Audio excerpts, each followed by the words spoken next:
Okay, guys, let's discuss few of your MCQ numericals, MCQ doubtful questions. Let's start with question number 6. The specific conductance of an electrolyte, that is kappa, is given for 0.1 normal, that is concentration. How it is related to equivalent conductance? Now, what is equivalent conductance? Equivalent conductance is nothing but kappa into 1000 upon C.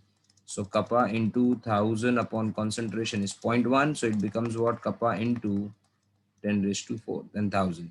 Since 0.1 goes up, it becomes 10. So the option will be D. Now after that, the next question is question number 8. It is match the column. Very easy. Coriolis law is independent migration at infinite dilution, where the ions migrate. Molar conductivity is nothing but kappa upon the concentration, that is molarity. Degree of dissociation alpha is equal to lambda upon lambda naught. And the dissociation constant, again dissociation constant, we know that dissociation constant K is equal to alpha square C upon 1 minus alpha. So alpha, when you put a alpha, substitute alpha value of delta upon delta naught, that is molar conductivity, and molar conductivity at infinite dilution, you get fourth. So it's a very simple question. So A is first, B is second, C is third, and D is fourth. That is option B is correct. Let's move on to, I'll clear this up. Let's move on to the next question. That is the doubtful question number 9. Calculate the saturates conductivity of a saturate solution. Saturate solutions leads to solubility product from ionic equilibria. The conductivity is given, that is kappa value is given. They also given us that lambda naught at the infinite dilution, मतलब lambda का value दे दिया है basically. और आपको पूछा है KSP find करना है, solubility product. तो remember, for a salt like AB, when it dissolves in water, it forms a saturated solution of A plus ions and B minus ions. So from ionic equilibria, KSP is equal to molar concentration of A plus into molar concentration of B minus. If A plus stands for the solubility, if S stands for solubility, solubility means the concentration. So we can write down, see basically एक चीज याद रखना आप लोग कि S stands for solubility, and that is nothing but the concentration of a salt in a solution. मतलब A plus कितना soluble हुआ, that is solubility S. B minus कितना soluble हुआ, that is solubility S. That is equal to what? S square. Basically solubility क्या होता है? Concentration of ion होता है. So if you get concentration of ions, that is equivalent to what? Solubility. Concentration square basically. So for this question, we can use directly lambda is equal to kappa into 1000 upon C. Where kappa value is given to us as 1.85 into 10 raised to minus 5, okay, upon C. Lambda value is given to us as 140 into 10 raised to minus 4. आप zero concentration use कर सकते, तो concentration आपका बन जाएगा 1.85 into 10 raised to minus 5 upon 140 into 10 raised to minus 4. When you cancel it out into 1000, that is 185 upon 140 होगा concentration. And if you calculate 185 upon 140, you get an answer as 1.321 molar. So this is a concentration, that is nothing but the solubility. Now KSP solubility product is equal to S square, that is 1.321 का square कर दो. So your answer comes to around 1.745. That is option D. That is for question number 9. तो याद रखने का, the ions which are soluble is equal to the solubility of the ions. That is equal to S square, because there are two ions in KSP. So KSP stands for solubility product. You will get a detailed explanation in ionic equilibria.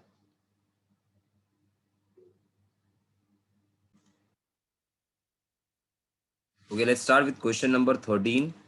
In question number 13, if half cell reaction are given, ferrous is getting reduced, hydrogen is getting reduced. So मतलब this is iron electrode, this is hydrogen electrode. Okay, ये दोनों electrode हमारे पास है इधर पे. So one is a iron electrode and one is a hydrogen electrode. Guys E not निकालना है, तो रिएक्शन बराबर देखो, और रिएक्शन देख के भी समझ में नहीं आया तो इसके वैल्यूज देखो। Reduction potential of hydrogen is much more greater than the reduction potential of Fe2+। मतलब हाइड्रोजन आपका कैथोड बनेगा और Fe2+ एनोड बनेगा। So E naught of cell क्या हो जाएगा? E naught of cell will be E naught of cathode that is hydrogen minus E naught of anode that is Fe2+ Fe। So up cathode is plus 1.23 minus of minus 0.44. So that comes to how much? That comes to plus 1.67 volt. Option A. So question number 13 के लिए option A you will select. Then let's start with question number, doubtful question is 15. ये भी एक doubtful question आया था. Calculate, see there are two reactions given, Cu2 plus electrons give you Cu plus, मतलब reduction of cupric ion into cuprous and reduction of cuprous ions into copper, और दोनों के आपको पोटेंशियल्स दे दिए हैं, ओके, इलेक्ट्रोड पोटेंशियल्स दे दिया, और बोला है calculate E naught of Cu2 plus two Cu। देखो Cu2 प्लस टू Cu मतलब आपको इस रिएक्शन का Cu2 plus 2 moles of electrons give Cu, इसका ई नॉट सेल फाइंड करना है, ठीक है, करेंगे इसका E naught cell find. E naught cell is how much, standard potential कितना होगा। सबसे पहले पहला रिएक्शन क्या दिया है बराबर देखोगे तो इस क्वेश्चन को आप नॉर्मल 2 - 1 या इक्वेशन 2 - इक्वेशन 1 से नहीं कर सकते, यहाँ पर हमको गिब्स फ्री एनर्जी का यूज करना पड़ेगा equation two solve this out. First equation दिया हुआ है, तो फर्स्ट इक्वेशन क्या दिया है कि Cu2 plus electron give Cu+1। इसका अगर मैं डेल्टा जी नॉट फाइंड करूं तो it is minus NF E naught cell, that is -1 क्योंकि एक इलेक्ट्रॉन ही फ्लो होगा, into F that is 96,500 coulomb, into E naught cell, इसका वैल्यू दिया हुआ है 0.15, तो मतलब इसका डेल्टा G1 आ गया इस रिएक्शन का -0.15F। अच्छा, अभी नेक्स्ट रिएक्शन दिया है Cu plus electrons gives you Cu 0, okay. इस रिएक्शन के अंदर अगर मैं ये Cu अब बराबर देखोगे तो Cu+1 is getting reduce, cuprous getting reduced to copper, so delta G02 will be minus NF E naught cell that is -1F, और इसका E naught दिया हुआ है 0.5, तो यहाँ पर डेल्टा G02 हो गया -0.5F। Now you want this reaction, see Cu2 plus 2 moles of electrons give you Cu, ये आपको रिएक्शन चाहिए। तो इस रिएक्शन का हम लोग डेल्टा G0 कैसा निकालेंगे, पहले इसका डेल्टा G0 निकालेंगे इस रिएक्शन। तो बराबर देखोगे तो अगर मैं ये फर्स्ट रिएक्शन और सेकेंड रिएक्शन को ऐड कर दूं, ये दो रिएक्शन को अगर मैं ऐड कर दूं तो Cu2 plus 2 electron, Cu+Cu+ cancel होगा, गिव यू Cu0। इसका मतलब जो इस रिएक्शन का जो फाइनल रिएक्शन का डेल्टा G है that will be delta G01 plus delta G02, so that is -0.5 F plus -0.15 F, तो that comes to minus minus plus हो जाएगा -0.65 F फैराडे आ गया। ये हो गया वैल्यू डेल्टा G0 इस रिएक्शन का, और इसी रिएक्शन का डेल्टा G0 मिल गया तो आप E नॉट सेल भी निकाल सकते हैं। कैसे?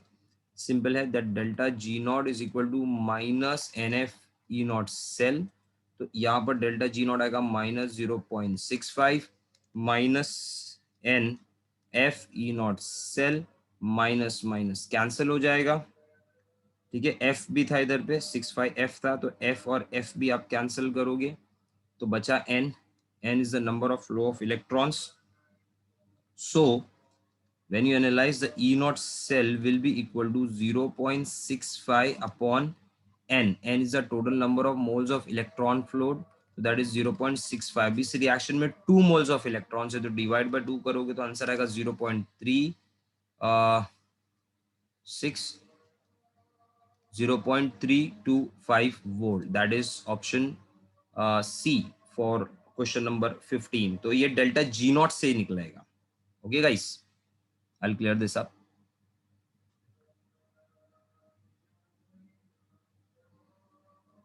Now let's move on to the next question। Okay, let's move on to question number 16. How much will be the reduction potential, RED, of a hydrogen electrode changes when its solution initially at pH 0 is neutralized to pH 7? Okay.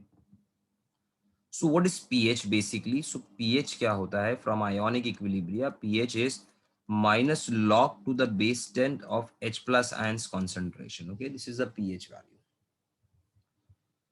So pH पहले उन लोगों ने 0 दिया है, ये उसका formula है, और फिर pH 0 से वो pH 7 हुआ तो कितना चेंज हुआ? तो first of all it is a reduction of hydrogen, मतलब मैं अगर हाइड्रोजन इलेक्ट्रोड की बात करूं तो H plus ions, I can write down here, H plus ions gains 1 mole of electrons to form half mole of H2 gas.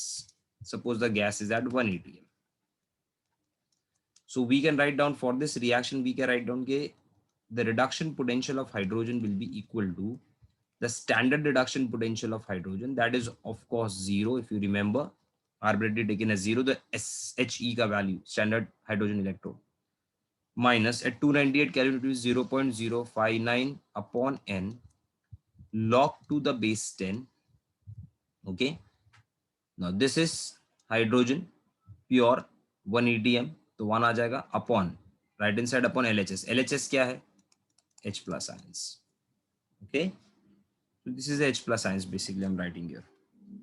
Now when you take this equation, this is 0, so we can write down that E of H2 is equal to minus 0.059 at 298 Kelvin upon 1, because 1 mole of electron is transferred for reduction. If we say this, log to the base 10, we can write down here कि this 0.05 1 upon molar concentration of H plus. अब equation को मैं ऐसा भी लिख सकता हूँ that E of H2 is equal to 0.059 upon 1 into minus log to the base 10 1 upon molar concentration, या log 1 upon molar concentration of H plus ions. तो मैं यहीं चेंज कर देता हूँ, ध्यान देना please. See this value, pH is minus log to the base 10 of H plus. या इसको मैं ऐसा भी लिख सकता हूँ log to the base 10 1 upon H plus ions, क्योंकि माइनस साइन हटा दिया तो 1 upon H plus हुआ. इसका मतलब क्या हुआ? pH is log to the base 10 of 1 upon reciprocal of H plus ions. Okay, log to the base 10 reciprocal of H plus ions, मतलब ये पार्ट को मैं pH लिख सकता हूँ. Yes, so we can write down EH2 is equal to minus 0.059 pH. Now initially the pH value is 0, तो जब आप pH 0 ले लेते हो तो E of H2 क्या हो जाता है? Minus 0.059 into 0, that is equal to 0. लेकिन अब जब pH 7 ले लेते हो न्यूट्रल केस पे तो E of H2 क्या होगा? माइनस 0.059, और pH की जगह पे क्या आ जाएगा? इंटू 7 आ गया.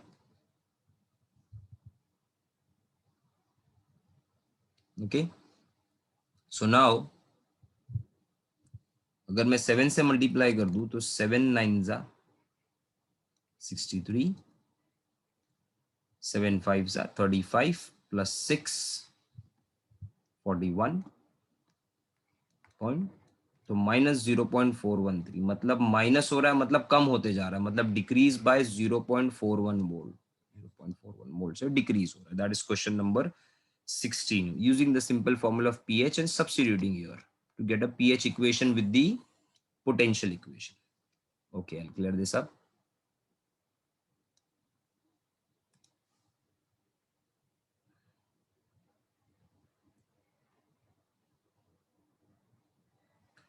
Now question number 18 में क्या दिया है? Question number 18 में we need to calculate the EMF of the half cell. No problem, half cell दिया हुआ है. रिडक्शन पोटेंशियल दिया हुआ है क्लोरीन का, देखो Cl2 0 से -1 हुआ है, रिडक्शन है, तो क्लोरीन का रिडक्शन रिएक्शन लिख सकते हैं हम लोग, that Cl2 gas plus 2 moles of electron gives 2 moles of Cl minus aqueous. Okay, now Cl minus मतलब HCl हो गया, तो HCl को अगर देखोगे तो HCl क्या होता है? H plus and Cl minus. Cl minus का कॉन्सेंट्रेशन दिया है, दैट इज 0.1 मोलर, क्योंकि जब ये ब्रेक होगा तो ये भी 0.1 होगा, ये भी 0.1 होगा, तो Cl minus is 0.1 molar. So when we apply that Nernst equation, we write down E of chlorine is equal to E naught of chlorine, that value is given, minus 0.059 upon n log to the base 10 molar concentration of Cl minus raised to 2 upon pressure of Cl2 gas. देखो upon pressure of Cl2 gas दिया है 10 atm. Now E0 कितना value ले लेंगे हम लोग 1.36 ले लेंगे माइनस 0.059 को राउंड ऑफ करके 6 ले लेता हूँ 0.059 राउंड ऑफ करके 6 लिया n की जगह पे 2 electrons because 2 electrons are transferred log to the base 10 chloride का कॉन्सेंट्रेशन दिया है 0.1 तो 10 raise to minus 1 raise to 2 upon pressure of chlorine gas का प्रेशर दिया है 10 atm ओके सो बेसिकली अगर देखा जाए तो ये 10 ऊपर जाएगा 10⁻³ हो जाएगा so we can write down यार 1.36 माइनस 0.02 into this can be written as log to the base 10 10 ऊपर गया तो 10⁻1 हो जाएगा मतलब ये हो जाएगा 10⁻³ log a⁻b is b log a तो मैं लिख सकता हूँ 1.36 अब ये माइनस इंटू माइनस प्लस हो जाएगा तो प्लस 3 इंटू 0.02 log 10 का वैल्यू 1 तो 1.36 plus 0.06 so basically answer will be 1.42 okay so 1.42 volts that is close to option A हो गया that is question number 18 okay I'll clear this up next is question number 21 zinc gives H2 gas with H2SO4 and HCl but with HNO3 does not give HCl gas because in case of HC in case of zinc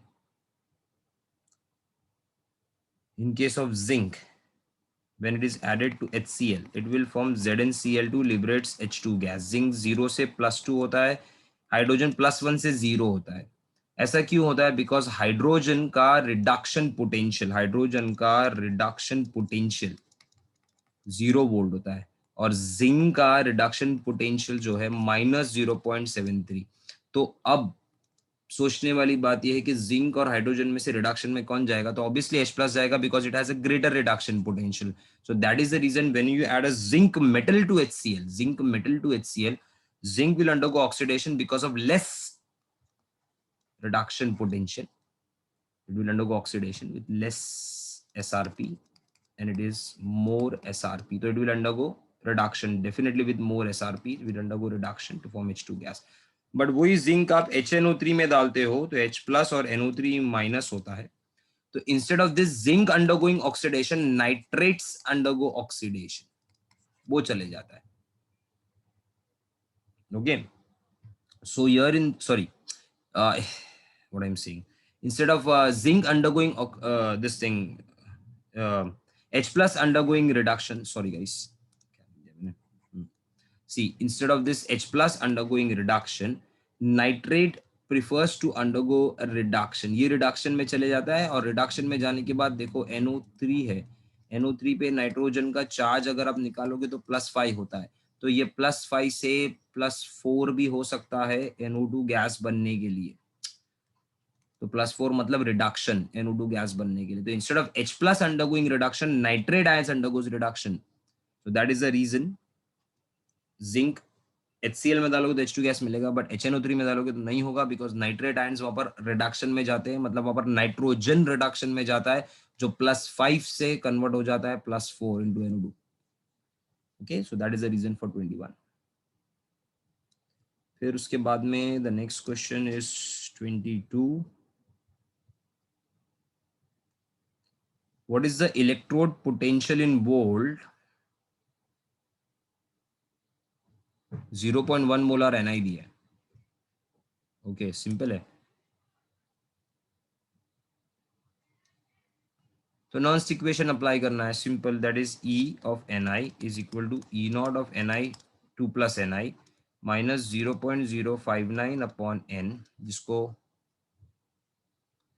उसने बोला है 0.06 ले लेना तो उन्होंने 0.06 ले लिया है 59 की जगह पे सी प्रॉपर्ली 2.3 होती है RT अपॉन F को शॉर्टकट ले लिया log टू द बेस 10 अभी Ni2+ रिडक्शन में जा रहा है तो Ni2+ will gain 2 electrons to form Ni तो इनका log to the base 10 RHS क्या हो जाएगा मोलार कॉन्सेंट्रेशन ऑफ Ni जो 1 होता है upon molar concentration of Ni2+ जो उन लोगों ने देके रखा है 0.1 molar now E naught of ni भी देके रखा है, that is minus 0.25 minus 0.06 upon 2 because 2 moles of electrons are transferred log to the base 10 1 upon 0.1 क्योंकि देखो इसका concentration 0.1 दिया है, 1 upon 0.1 is 10 तो log 10 1 होता है, इसका मतलब आंसर आएगा minus 0.25 minus 0.03 because 0.06 divide by 2 0.03, तो ये दोनों को ऐड कर देंगे हम लोग तो आपका आंसर आ जाएगा minus 0.28 volt. Option A,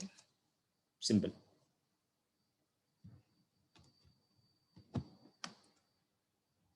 So guys, that is with respect to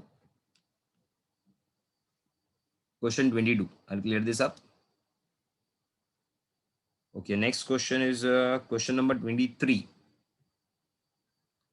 EMF of hydrogen electron in terms of pH. मैंने अभी एक फॉर्मूला आप लोगों को बताया था उससे पहले कि pH के लिए हम लोगों को क्या फॉर्मूला यूज करना है, अभी मैंने थोड़ी देर पहले एक क्वेश्चन में ऊपर रिप्लेस किया था, दैट -0.0591 pH ये है, तो उसी को रिफर कर लो प्लीज। थोड़ा और आगे बढ़ते हैं। देन 23 के बाद में 25 आ गया है question. Okay, question number 25, the pH of the solution बोला है कैलकुलेट करने के लिए। तो पीएच ऑफ द सोल्यूशन के लिए हम लोगों को H प्लस आइंस कैलकुलेट करना है because H plus ions is nothing but the pH of the solution. So this is the equation given, ठीक है। ई नॉट भी दिया है, Chrome dichromate ions E not भी वैल्यू दे दिया है पूरा, डाइक्रोमेट आयंस के कॉन्सेंट्रेशन भी दिया है, क्रोमिक आयंस का कॉन्सेंट्रेशन दिया है और आपको फाइंड करना है। अच्छा, मिली मोल दिया है तो 10⁻³ मोल लिख सकते हो, बट रेशो होगा तो वैसे भी कैंसिल हो जाएगा, मतलब इट इज 15 इंटू 10⁻³ मोल लिख सकते हो, ये हो जाएगा 4.5 इंटू 10⁻³ मोल, बट वो रेशो में कैंसिल होगा। चलो इसी पे डायरेक्टली नर्न्स इक्वेशन अप्लाई करते हैं। तो इस पे जब नर्न्स इक्वेशन अप्लाई करोगे तो हमको क्या मिलेगा, E cell is equal to E naught cell minus, अब टेम्परेचर दिया नहीं तो 298 केल्विन लो तो 0.059 अपॉन एन, एन कितना ले लेंगे हम लोग 6 इलेक्ट्रॉन ट्रांसफर, और फाइन एन को आपको पता है एमसीक्यू में 6 कर देना, log to the base 10। RHS क्या रहा देखो, molar concentration of Cr3 plus raise to 2, okay, divided by H plus raised to 14 and Cr2O7 divided by molar concentration of H plus raised to 14 into molar concentration of Cr2O7 minus 2। Guys H2 हम लोग ने neglect किया because वो pure state में तो 1 ही रहेगा। तो ना ई नॉट सेल कितना है 1.33, देखो क्वेश्चन में दिया है 1.33 माइनस, ये इसको मैं 0.06 अपॉन 6 कर लूँ तो 0.01 हो जाएगा, लॉग टू द बेस 10। अब क्रोमिक का कॉन्सेंट्रेशन कितना है 15 इंटू 10⁻³ मोल, तो 15 into 10⁻³ mole the whole square upon H plus ions concentration हम लोगों को फाइंड करना है पहले, रेस टू 14 है, और क्रोमेट आयंस यहाँ पर कितना हो जाएगा, क्रोमेट आयन का कॉन्सेंट्रेशन दिया है 4.5, so this is the concentration of chromate ion।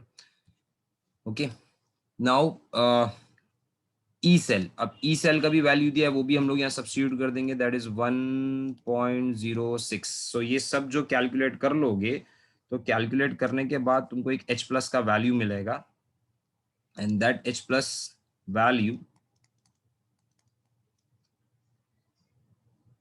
will be 10⁻² molar, ये H प्लस आपको मिल जाएगा। Once you get H plus value you can use a pH का formula, pH is minus log to the base 10 of H plus, that is minus log to the base 10 of 10⁻², तो ये हो जाएगा minus into -2 log to the base 10 of 10 mathematically, तो answer कितना आएगा minus into -2, और ये लॉग 10 का वैल्यू 1 होता है, तो आपका pH 2 आना चाहिए, that is option A.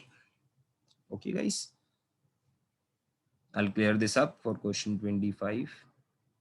Then उसके बाद में आएगा question number, doubtful question is question number 30। तो let's move on to question 30। Nickel cadmium battery का ये एक फैक्चुअल क्वेश्चन है गाइस, ठीक है। तो वो तो आप बैटरी रिफर करके, जैसा कैडमियम हाइड्रोक्साइड एनायोनिक में कन्वर्ट हो जाता है एसिडिक, नेचर नहीं रहता उसके अंदर, सो वो आप रिफर कर सकते हो डायरेक्टली निकल कैडमियम बैटरी का, निकैड बैटरी का cell reaction. Question 37, question 37, okay question 37 में क्या दिया, 0.1 mole of MnO4 minus is oxidise the quantity of electricity required to completely oxidise MnO4 minus 2 to MnO4 minus 1. Okay so MnO4 minus 2 में manganese का charge +7 है, वो +7 से MnO4 minus 1 होता है जिसमें उसका चार्ज हो जाता है +6, ओ सॉरी ये +6 रहता है, +6 से ये कन्वर्ट हो जाता है MnO4 माइनस जो +7 है, मतलब +6 से +7 यानी 1 mole of electron transfer. Okay 1 मोल, सो अगर आप ये 1 मोल ले रहे हो तो यहाँ पर 1 मोल ऑफ इलेक्ट्रॉन ट्रांसफर होगा। अगर आप 0.1 मोल लोगे तो यहाँ पर 0.1 मोल ऑफ इलेक्ट्रॉन ट्रांसफर होगा, तो 0.1 मोल ऑफ इलेक्ट्रॉन हो जाता है 96,500 into 0.1, that comes to 9650 coulombs. Okay so 37 का करेक्ट आंसर आना चाहिए ऑप्शन सी, 0.1 मोल, क्योंकि एक इलेक्ट्रॉन, एक मोल ऑफ इलेक्ट्रॉन का ही ट्रांसफर है सिर्फ। देन उसके बाद में क्वेश्चन नंबर 39 बोला है the efficiency of the fuel cell. तो आपको एक फैक्चुअल क्वेश्चन याद रखना है कि एफिशिएंसी अगर कोई भी फ्यूल सेल्स का कैलकुलेट करोगे तो it's a Gibbs free energy upon change in enthalpy. Just remember this formula, it's a factual question.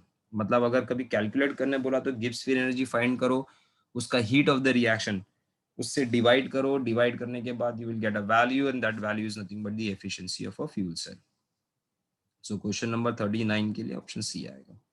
फिर उसके बाद नेक्स्ट क्वेश्चन 41 होता है NaCl 1:1 टाइप होता है, ये मैग्नीशियम 1:2 टाइप है, कैल्शियम 1:1 क्योंकि सल्फेट एक पूरा आयन होता है।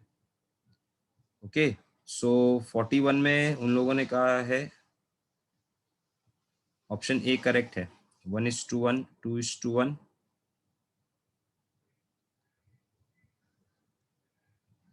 See, these are the electrolyte with same conductivity, नहीं मोलर कंडक्टिविटी सेम नहीं होगी, कि आयंस डिफरेंट हो गया इसके अंदर। अच्छा, these electrolytes with differ value of A, yes, strong, weak and strong electrolyte respectively, ये भी wrong है, ये सबके सब strong electrolyte है। क्यों strong electrolyte है? Because सबके सब salt है इसके अंदर। तो बेसिकली ये लास्ट में हमारे पास जो ऑप्शन है दिस इज 1:1 इलेक्ट्रोलाइट होना चाहिए, type electrolyte. Okay have to remember this, I'll clear this up. Then next question जो है that is question number 44.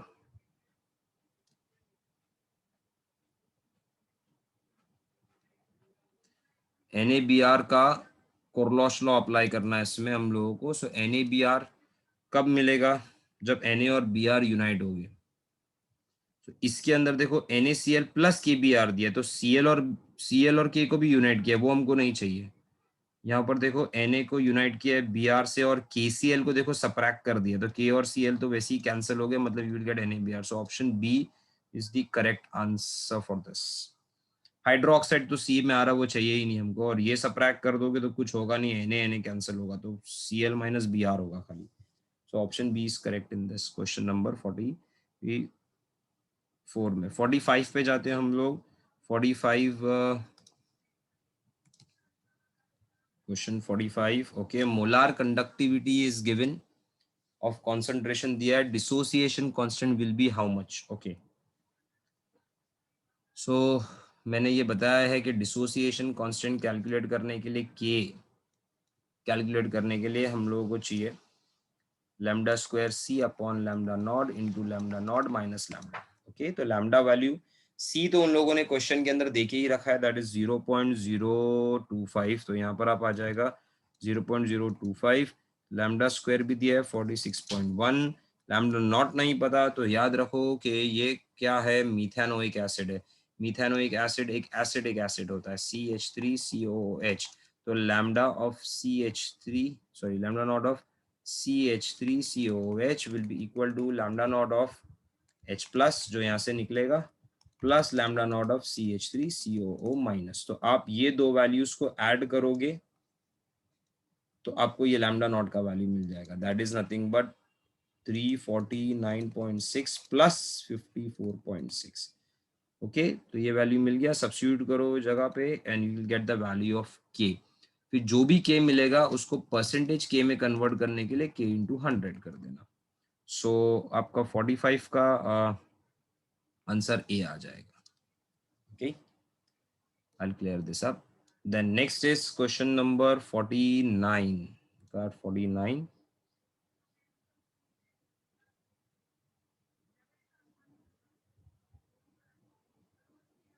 What will be the equivalent conductivity of a cell? Okay, 0.5 molar salt solution offering a resistance दिया हुआ है 2 centimetre apart and अच्छा okay L by A. तो पहले आप cell constant निकाल लो, B is equal to L upon A. So L हो गया और ए हो गया, you will get the value of B. Okay, then उसके बाद में लैम्डा, देन उसके बाद में आप यूज करोगे रेजिस्टेंस का फॉर्मूला। कौन सा फॉर्मूला यूज करोगे इसके बाद में? That kappa into R is equal to B. So you know the value of B. अच्छा, you know the value of R that is 40 ohms, तो यहाँ से आपको कपा मिल जाएगा। once you get the value of kappa, then lambda is equal to 0, sorry, lambda is equal to kappa into 1000 upon c। substitute the value of kappa from here, concentration आपको दिया 0.5, that gives you the idea of equivalent conductivity। okay, so L by A कर लोगे यहाँ पर, so B is nothing but 2 upon 5, that is 0.4, 0.4 पर centimetre मिल जाएगा। Resistance दिया हम लोगों को 40, तो 0.4 अपॉन 40 कर देना, तो आपको यहाँ से कप्पा मिल जाएगा। इसके अंदर the value of kappa you will get that is 0.01। So kappa आपको मिल जाएगा 0.01 into 1000 and divide by C. Concentration कितना दिया है हम लोगों ने? 0.5 दिया हुआ है। ओके, सो 49 का आंसर आ जाएगा सीधा B, that is 27 centimetre square पर equivalent. I'll clear this up. Then उसके बाद में next question is question number 52. Okay, so we'll talk about 52. What will be the molar conductivity of Al3 plus an infinite dilution?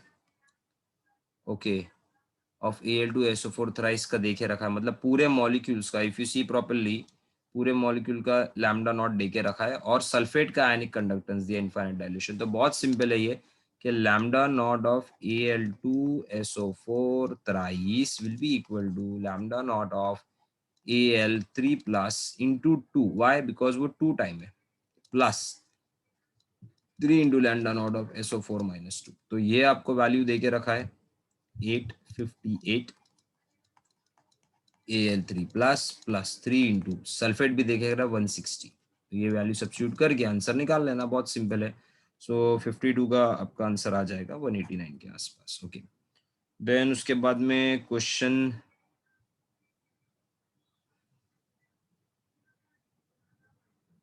53 में E naught cell delta G naught, तो minus NF E naught cell, तो E naught cell पहले निकालो इस reaction के लिए।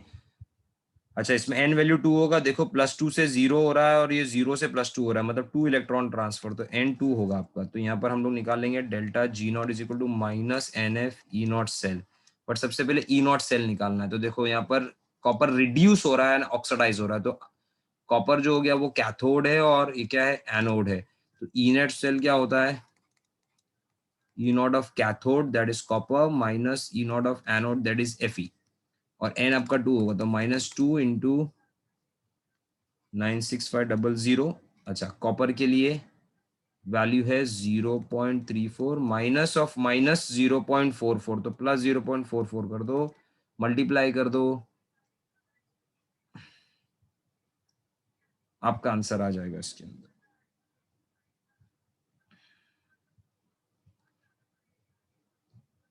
Okay guys, so when you multiply it you'll get the answer। तो 0.0.34 plus 0.44 0.78 हो जाएगा इंटू 96500 इंटू 2 कर दोगे डिवाइड बाई 1000।